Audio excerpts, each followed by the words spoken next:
apart from business and transactions, I really get to make sure that I get to spend also, quality time in building good relationship, because part of lifestyle medicine, pillars of wellness, is having a positive social circle.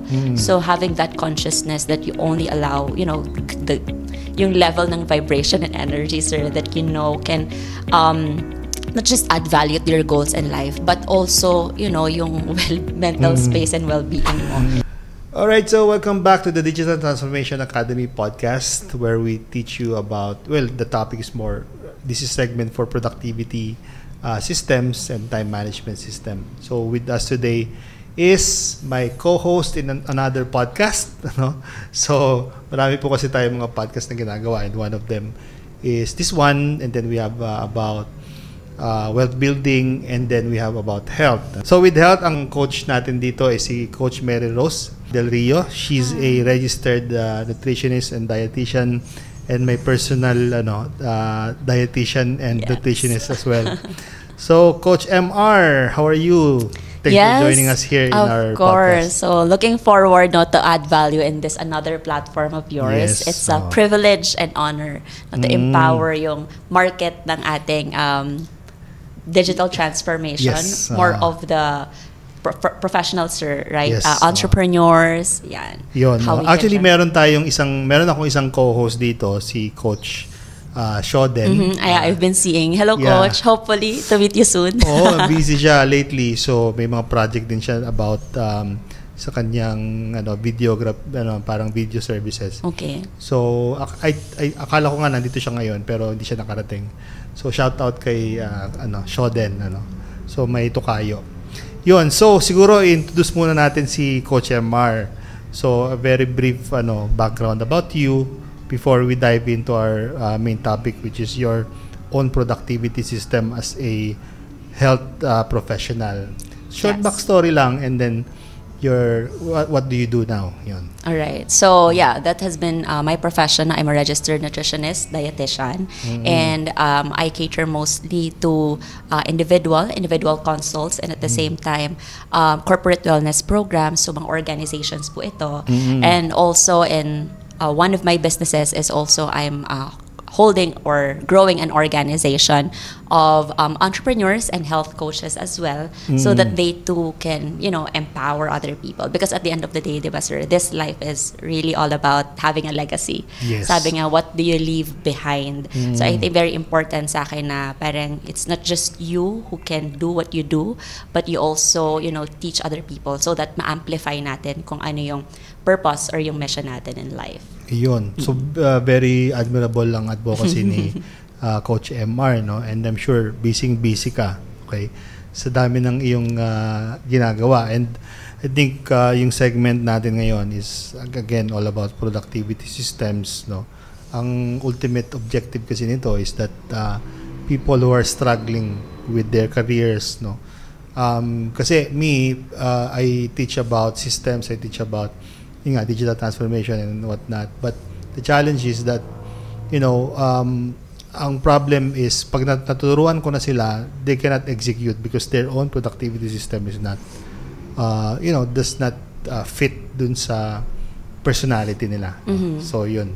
So, siguro, para lang, as a health professional, can you walk us through yung yung usual routine mo? So let's start siguro sa morning, no? Right. Yun. So, actually yung mga activities ko, sir, it's rooted on my belief and values. I'm not sure if you heard, guys, of what you call the ULA life. It's ULA. Bago sa akin yan. Yes, OOLA. If you get to search that, no, because there were these two Americans. Well, somehow naman napapractice na natin to, na nagkaroon lang siguro ng term.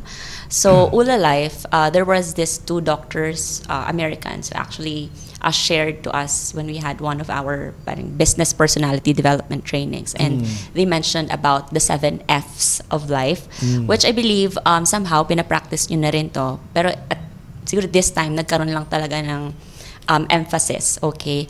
Because I think the productivity natin sa isang area affects the other. Kasi sometimes, why are we not so parang nag-give all out dun sa isang bagay na yon? Sometimes, medyo nakukulangan tayo in performing the other. Like, for example, what is the 7 Fs?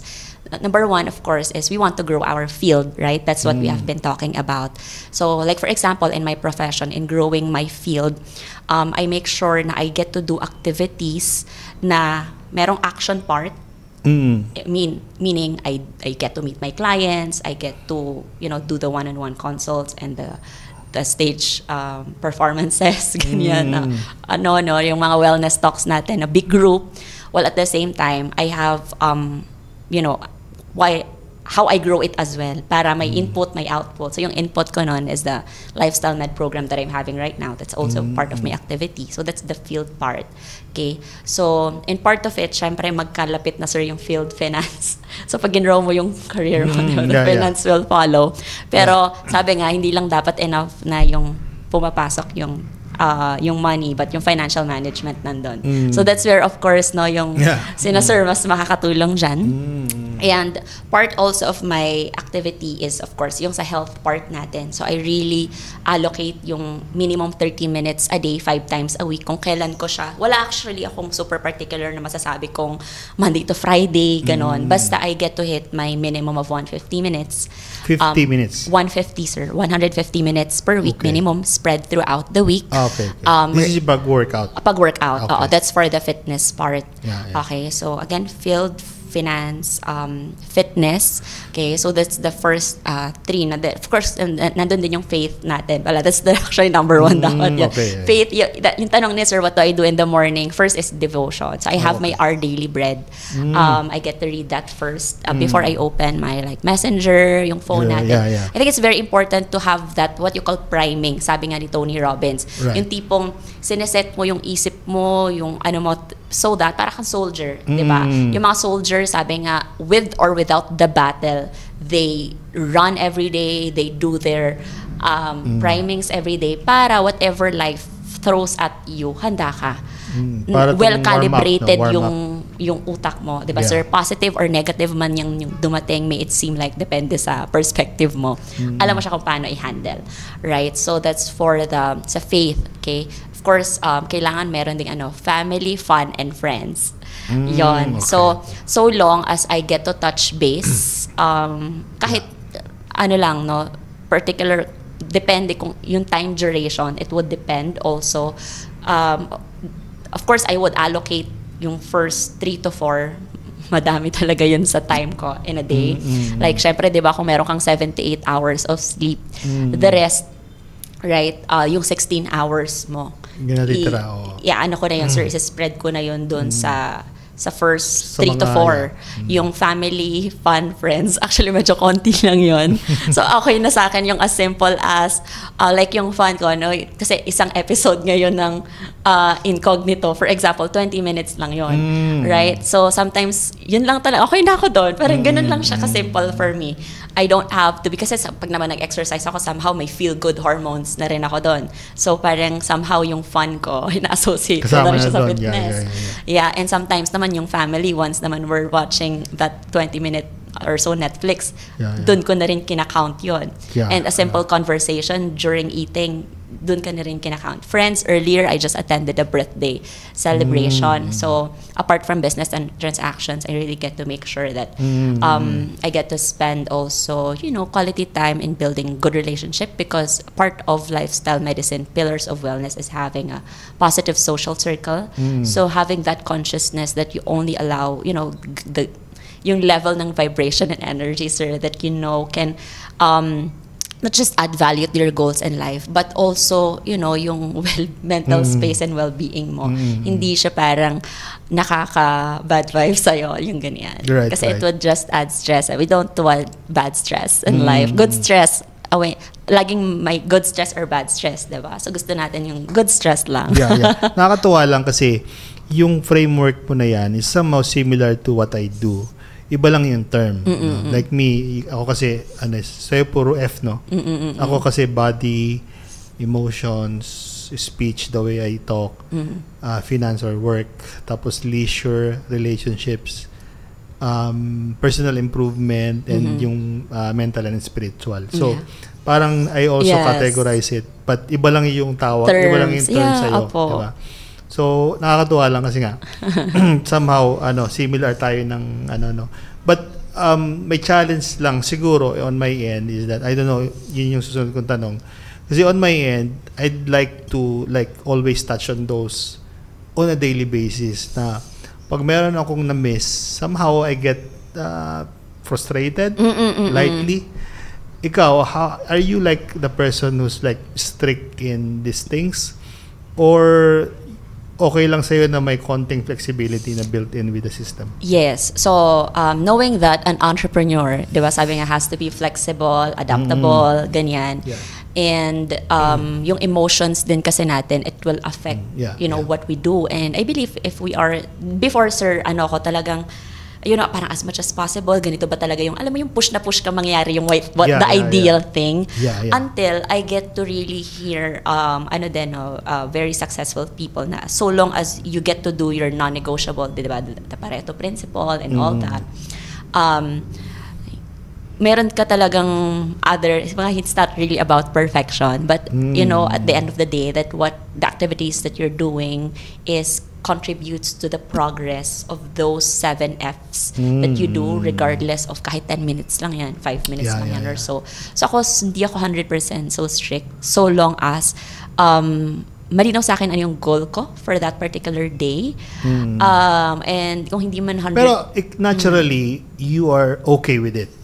Sabihin, hindi ka kasi I'm not so hard on myself, you mean? Naturally kasi ako medyo na-frustrate. Yes. And I'm trying to learn not to be frustrated. Pero ikaw ba naturally flexible? Yeah. Parang ganun. I've learned how to, and I think I'm still learning along the way. So, I think yung kinakausap ko rin yun, kinakausap ko rin sa sarili ko from time to time. Alam mo yun? Kapag talaga, okay, pag, let's say, why do I react that way? Bakit ako naman kasi something like that? Then I get to evaluate, or what went wrong, what went right. Kung hindi ko talaga na-push yung particular activity na yon for that particular day, bakit hindi ko siya nagawa? So that I can do better the next day for the next attempt. Right. Parang ganon. Pero you're the type of person, going back to the question na, siguro the day before, the night before, or early in the morning, ini-structure mo yung... Yes, the next day. So, dinidivide ko siya, sir, yung mga activities. So, first, muna. So, like, yan, sa profession ko, and then, yan, may sa business, may content, ganyan, so, creation. So, every day yan, you always set as much as possible, sir, sa gabi. Sa gabi, okay. Para...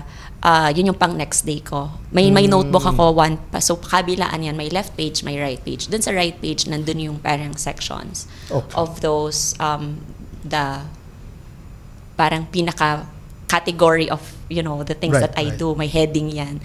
So, muna, yung tinatawag doon, yung natural flow of thoughts. Ano yung kailangan kong parang journal, ganon. Parang sir, ano yung kailangan kong gawin? For example, sa content creation, edit this topic edit muna ako ng ganitong topic, ganyan, add script or something like that. Yung konting lang doon. And then, for example, follow up with clients, kung sa business man yan. So every night to, you don't miss it? Ay, minsan naman miss ko rin naman, sir. Talaga? May pag ganun, it's early morning. Pero important for me talaga to have the right. Kasi na-experience ko na hindi ko sinulat.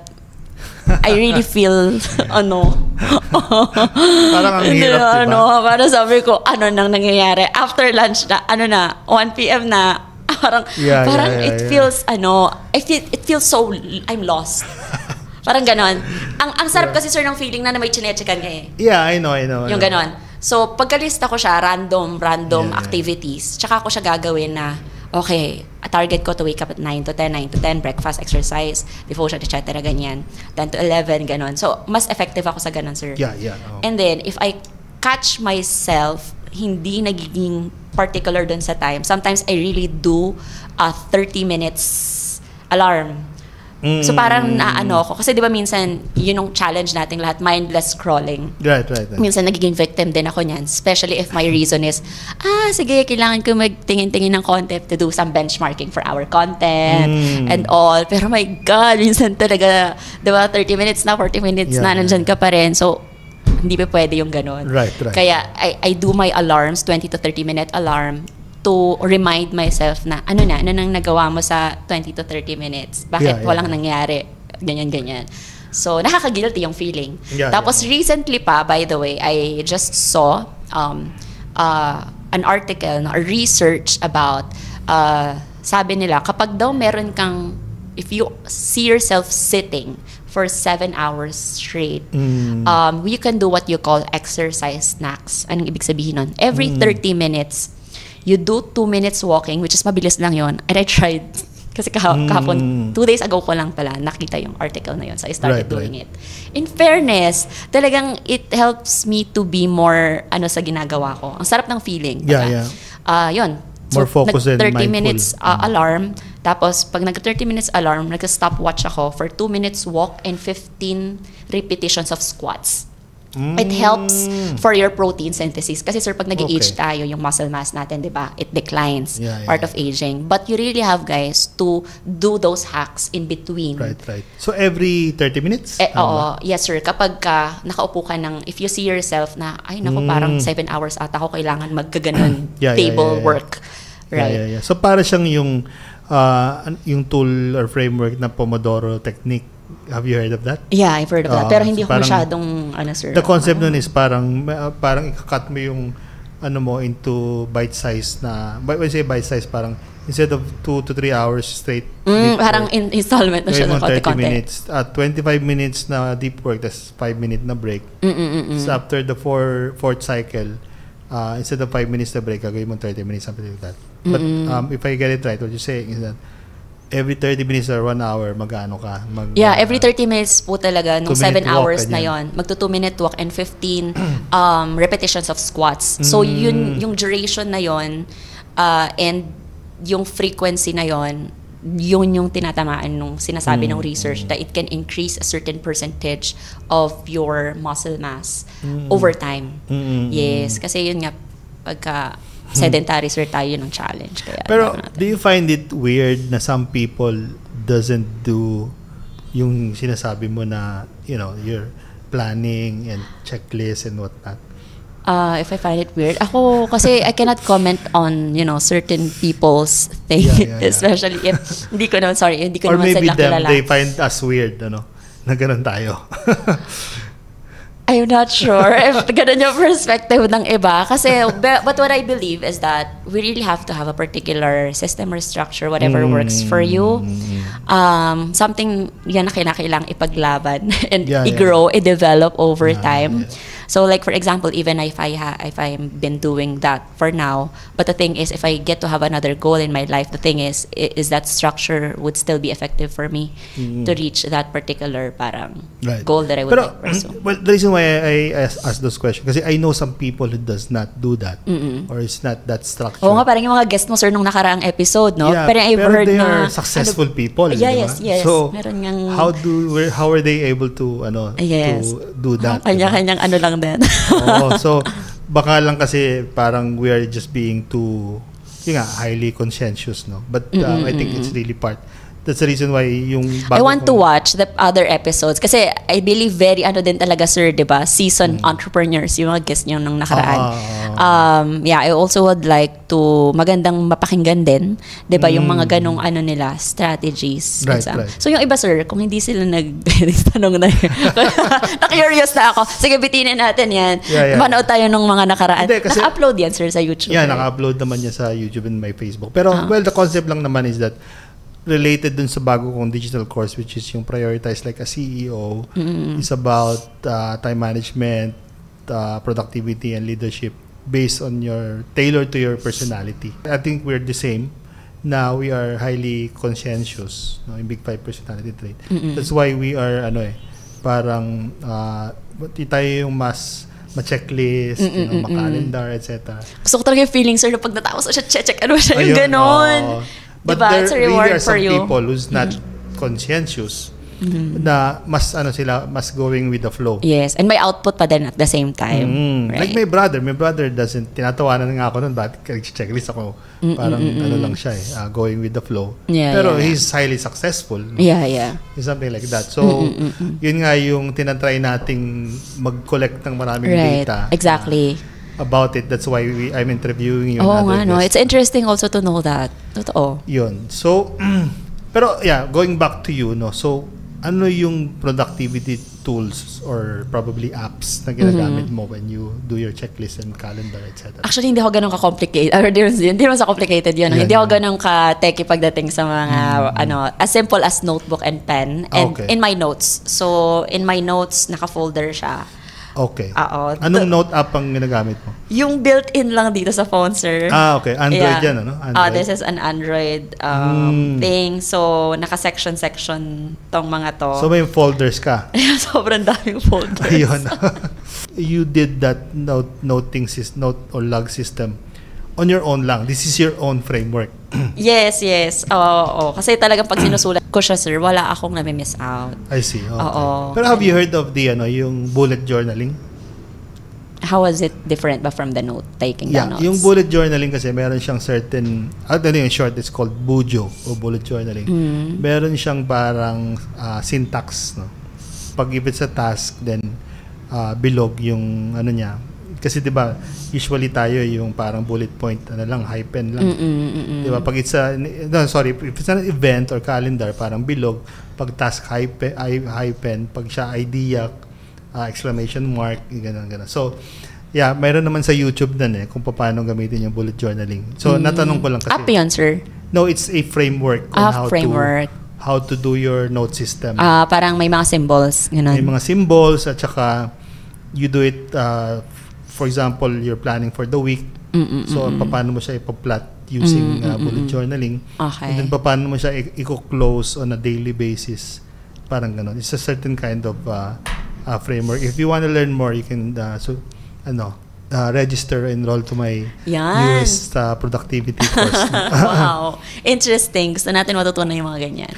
Ayun. So sa'yo, lang talaga, very vanilla note-taking lang. Tapos minsan nag-highlighter na rin ako, sir. Kapag lalo na if, yun nga, may mga particular task na hindi natapos ng araw na yon, mag-highlighter ako sa gabi para yun yung i-carry ko for the next day. May mga ganun. Ganun lang. Simple yung calendar, nagka-calendar ka? Calendar, definitely. Oo. Okay. Yung calendar lang din sa phone, sir. For the events. For the events. And pero deadlines. Yan. Tulad nga, medyo marami na tayo deadlines. So, for example, like me, I'm practicing yung time blocking. So, ibig sabihin, lahat ng ginagawa ko is naka-calendar, kahit na hindi siya meeting. Ibig sabihin, pag I intend to do some deep work, naka-calendar din siya. Ikaw ba ganun or no? Yung sa notebook ko, sir, doon ko siya nakalagay. Doon siya naka-itemize, doon sa left page. Doon sa right page, yung random activities, and then from there, at saka ko siya tinatime. Parang yun yung reference ko, alin yung gagawin ko dito, alin yung mas uunahin ko. Okay. Ganyan. Ikaw, binabatch mo ba yung mga task na yan? Bawa, there's kasi one practice, for example, in email and messages na you batched it So, sabihin, sasagot ko lang ng email. Yes, that helps me para may momentum. Kasi, before, tinry ko na rin na konting ganito, konting ganyan. But I think I'm more effective that way. Pag halimbawa, sa first hour na to, puro lang ako, talking to clients, messaging, following up, etc., sending yung mga ganon. Batching is very effective for me. Then, kung lang ako, content creation, content lang talaga, and the others would be slides creation, etc., mga ganon. Pero yun, sineset mo na talaga yan sa araw mo before you do that. Like, for example, every 8 to 9, sasagot ako ng email. Parang ganon. Yeah, pero hindi always like 8 to 9 yun. Okay. I mean, pero may oras na ganon. Yes. So, binablock mo rin talaga yung time for that. Yes, opo, sir. Kasi, Pero how do you naman manage yung mga distractions, no? So, nakaset ka na gano'n, pero may maraming distraction. May tumawag, may ganyan. Ano yan? Ikaw ba yung tipo ng tao na strictly, ino-off ko yung notifications and hindi ako sasagot niyan kasi, naka-focus ako ngayon? Siguro depende kung gaano yung deadline. No? Like, for example, like right now, I'm working on, kasi I would also be a trainer for a nutrition coaching certification. And shout out in Usana Health Sciences. So we're working on. So there are more than I think 400 to 500 people who qualified for that class, no, or a program. So I'm in charge for certain modules. And ang bahaba kasi dyan kasi sir is yung ano talaga, yung content, di ba? Yung paggawa na. Alam niyo yan kasi nag-module, ano rin kayo. Haba. So yung content, no, sabi ko kung yung delivery naman yan, wala namang problema eh. Kasi nasa ano na natin yan. Nasa sistema na natin yan. Pero yung content, So kapag nagagawa ko nun, talagang as much as possible, inaano ko yung mga, yun, that was what you said, yung mga notifications. Para matapos ko siya on that particular time. Oo. So, yun, especially mga may deadline na activities, really have to be strict on that. Kasi kung halimbawang 2 hours lang talaga yung pwede kong i-allocate for that one. Because I also have other things pa to do. Then, yung 2 hours na yun, it's really is sacred 2 hours. Parang ganyan. For that particular activity. Lalo na kung may deadline. Speaking of that, we talk about yung mga priorities, di ba? So, pagka marami kang mga multiple projects or, katulad yan, meron kang events, meron kang mga clients na ina-attend, may podcasting ka pa. How do you decide which ones to prioritize? Well, I see things as my nakikita ko siya, na priority ko siya if yun, sir, pasok doon sa 7Fs. Okay. If I think it will add value to the growth of my 7Fs, then as much as possible, we will really cater that. Right. Accommodate that activity. So, isa-schedule lang talaga natin. So, hindi na tayo parang mag-isip, gagawin ko ba ito, napapagod na ba or what not. So long as natutulog ka pa naman ng 6 to 7 hours in a day, dapat all out ka sa mga all out na tayo sa mga other activities. Diba sa Fs mo na yun, or 7Fs, meron kang high-level goal bawat isa doon? In particular, sir, particularly sa field, finance, yun naman yun. Diba? I think majority sa ganun tayo. Okay. Kasi the others naman, so long as you hit yung tinatawag natin the minimum effort, right? Yung pinaka-basic standard. Parang yun yung 1% progress daily, so fine, di ba? Yung other Fs. Yes. At saka yung, meron ka na talagang parang, for example, as long as I do my devotion in the morning and before I sleep, then that's my standard already. For example, now for the faith, something like that. So the rest, yun dun ko na lang mas ifo-focus yung parang energy ko. Kasi standard ko na yung iba parang ganyan. Pero kung gusto ko pang i-grow yun, like for example, I get to do also, I added yung pag-attend ng vigil, yung mga ganyan, and some, last year, how did I also parang grow my sa faith part, no, is I attended yung BTS, Bible Timeline Study, mga ganyan. So, mga those, pakonti-konting activities, insert lang naman in between. Pero that doesn't make it naman like every day of my daily work regimen. Usually man kasi mga 1 to 2 twice. Pero dun sa field and sa finance. So kung meron kang certain goal. So pag naset mo na yung goal na yun. And fitness. Yung tatlong yun. Tapos intentional ka rin dun sa action steps and strategies na gagawin mo to achieve that. Yes, definitely. Okay. Apo. Syempre yung fun, medyo correlated din doon kasi I believe, like for example, traveling is part of fun and I love traveling. So if I set my goal, let's say, I want to travel more in these places this year. So correlated siya doon, sir, na okay, kung gusto ko mag-travel more this year, but I have to demand more from myself in terms on my career, etc. Ganyan. Kasi syempre, di ba, sir, yun yung mag-finance ng fun mo. Di ba? And also family din yun because in my fun, I always want to include my family as well. Like treating my parents out, yung mga ganyan. It makes me more, parang fulfilling lahat ng ginagawa ko. How frequently do you check in with your goals, no? Is it like on a monthly basis, ina-assess mo kung nasan ka na? Quarterly basis? How do you check na you're on track dun sa mga goal mo? How frequent do you check? I think almost weekly. Pero sa activity kasi, sir, so long as nagagawa mo yung, di ba, yung you know to yourself na yung basic activities na to will result to that short-term and long-term goals. Parang somehow it gives me already the parang peace of mind na we're getting closer. Something like that. Pero of course, it's always on the numbers, diba? Or on the output and the results. So, depende din sa ikariresulta ng particular project na yon. Kasi iba-iba kasi, diba, sir, yung nagiging Right. turnout nung sometimes it ends like in a month basis, in a quarterly basis. Yeah. So flexible ka din. Hindi ka din talaga type of the rigid dun sa Yeah, mga- though I get to do my weekly naman, yun sa finance.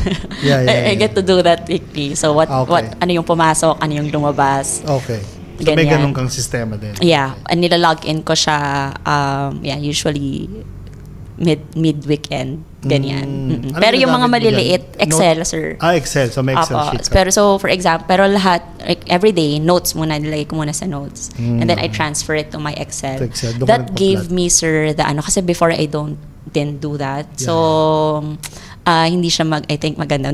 Mas na-improve yung budget natin, no? Yung Okay, finance yeah, part yeah. pag nire-record talaga, and it gives me the na shucks, dito pala napupunta yung mga ko. Right, Nakikita mo yung necessary and unnecessary expense and the things that you think really matters the most. Yeah. Parang Alam mo health yan? din yan eh. Ano nga yung term mo pag Yes. if you measure it, Yung sa calories, what gets improved, Yeah, what gets yeah. monitored gets improved. Yes, oo. Opo, mas effective talaga yan for me. Mas nagkaroon ako ng, yun, sinasabi niya, sir, yung conscientiousness. Yeah, Sabi ko nga sa mga ko, 'di ba, kung alam mo yung pumapasok na pera sa'yo, ganun din dapat, 'di ba? Parang sa health mo. In terms of calories naman. Yeah, yung sa yeah. katawan natin, Calorie calorie in, calorie out. out. Yung sa finance naman, yung pera, 'di ba? Correct, Debit, correct. credit, sir. Yeah. Ganon. Ah. So, kailangan talaga yung mga numero na yan sa buhay natin. May it be in business or Yeah. health. Sige, another question. So, well, ang nature din kasi ng work mo or profession mo is helping people. Diba? Kasi you're helping them in their diet, nutrition, and whatnot. Pero at times kasi, minsan, dahil sa gugustuhan mong tumulong, minsan napapa-overcommit ka na. Diba? I don't know if you encounter, some people overcommit. I think I am guilty din sa ganun. But, are you the type of person who's mindful about setting boundaries, protecting your time, your energy? Kasi minsan, di ba, yung client mo kailangan sa gabi, late at night, wala na sa schedule mo. So, are you someone who finds it hard to say no? Or you're the one who set limits? I think it's relative. Depende din, as much as possible, kasi inuunawa ko yung walang well, sometimes pwedeng may makompromise ng konti, di ba? Yeah, Magkaroon ng adjustment sa time and all that. Pero kung reasonable naman, sir, for example, yun nga, sa schedules or whatnot, then ako kulang ako sa mga bagay-bagay. Flexible tayo. As much as possible, I don't want to really have, a lot of friction and overthink things. Yeah. So long as, I can really accommodate ng hindi pa rin ako nade-deprive dun sa health, mental well-being natin, Yeah. then go tayo dyan. Kasi, yeah. Tsaka, yun nga, even sa psychology, tinuturo yan, as long as wala ka naman nagiging impairment, di ba? Okay lang, di ba? Pero related din yan dun sa personality trait na agreeableness. Di ba? Pagka you are agreeable, mataas ang agreeableness mo, it's difficult for you to say no. So, di ba? Pero sometimes nga, napapa-overcommit ka rin, di ba? Well, in business kasi, you have to set limits din Kasi otherwise, may domino effect yan sa iba Right. Di ba? So, similarly sa life, something like ganun din. Opo. So, bawa, meron kang target na kailangan mag-workout ka early in the morning. Yung client mo ngayon, kailangan ka ng, late night. So, how would you react to that? Yeah, i-adjust natin. Ako, adjust talaga. Yeah. Ako, flexible ako. So, yun, dahil Hindi, i-adjust mo yung pag-workout mo, i-adjust mo siya. Pareho. So, kasi ako sa workout ko, regardless kung ano yan, wala akong parang morning or hapon, gabi, hindi ko siya, parang tinanggap ko na rin yan sa sarili ko. Before, rin yan, di ba? It's like, ba talaga, morning ba talaga ako? 8 a.m. No, hapon ba talaga? But I really find myself, pahapon to paggabi, yung tipong, kasi, I feel inaantok kapag sa morning. Tapos, yun, parang feeling ko madali akong antokin kapag ginawa. But anyway, yun. So, accommodate ko muna si client. And then I get to do my other parts of the day. Right. Well, Ganon. Yun nga, kasi nga, part of it din is probably your values, no? Ano yung mas pinaprioritize mo? Yes. Values, talaga. I think it will always be rooted on that. Yeah. Values-driven pa rin di ba? So, mas binavalue mo. Mga principles mo in life, di ba? Sa business naman ganun din So, So sa business may tinatawag na company DNA na are you more product-centric, customer, or employee-centric? Wala naman tamang sagot dun eh. Kung employee-centric ka, then more of your decisions prioritize yung mga employees, di ba? So sabi nila kasi if you take care of your employees, then customers, they will take care of the customers. On the other hand naman, some customer-centric, if you take care of the customer, then you can take care of your employees, something like that. So wala naman tamang sagot. What depends on what you value most, right? Diba? Parang ganun. Ayun, so I think marami na tayong nakuha kay Coach MR, no? So siguro a quick summary lang is you're also a type of person who's structured, pero you learned also to be flexible, no? If I get it right. So you do planning and execution ng hindi naman masyadong talagang rigid, very flexible din. Yes. So before we wrap, kasi particularly kasi in your field, health professionals, kasi lalo na in your case sometimes like may mga cases ng emergencies, di ba? And medyo mahirap din talaga yung dynamics ng health professionals, aside dun sa may risk din na magkamali ka ng advice, for example, di ba? Right. But yung mga aspiring health professionals like you, how do you ano yung general advice mo sa kanila when it comes to achieving their goals ba in life? Goals right. In life, Opo. So ako, number one rule ko talaga, I never compromise my health for a particular goal in pursuing or considering a goal, or let's say an activity dun sa other F's na yon.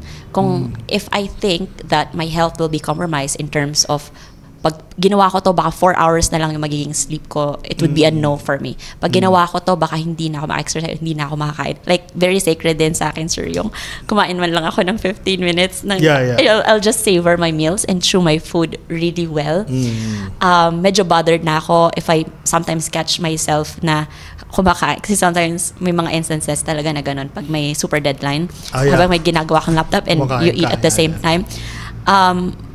Inaalo ko minsan, pero bothered ako doon. Yeah, parang may mali. Parang hindi ka man lang ba, wala ka man lang 10-15 minutes just for you to, have a self-love and self-care. Yeah. So, I think I said the amount of the peak performance that you do in executing the other areas mo in life is also dependent on how you take care of yourself first. Yeah.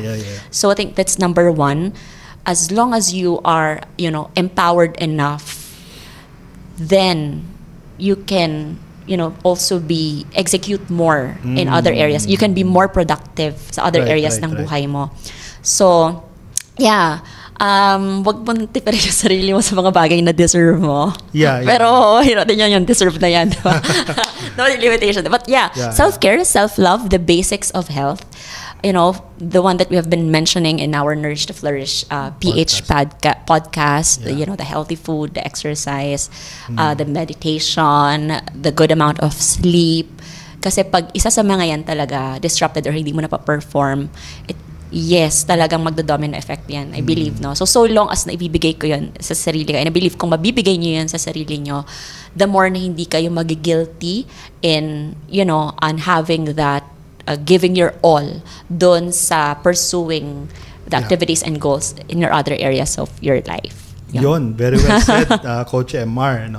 So siguro, just before we wrap again, if people would like to reach out to you for consultations about health and nutrition, where would you lead them? Yes, so present naman po tayo sa mga social media, Mary Rose Del Rio Nutritionist Dietitian, and Facebook, delrio.maryrose, and Instagram.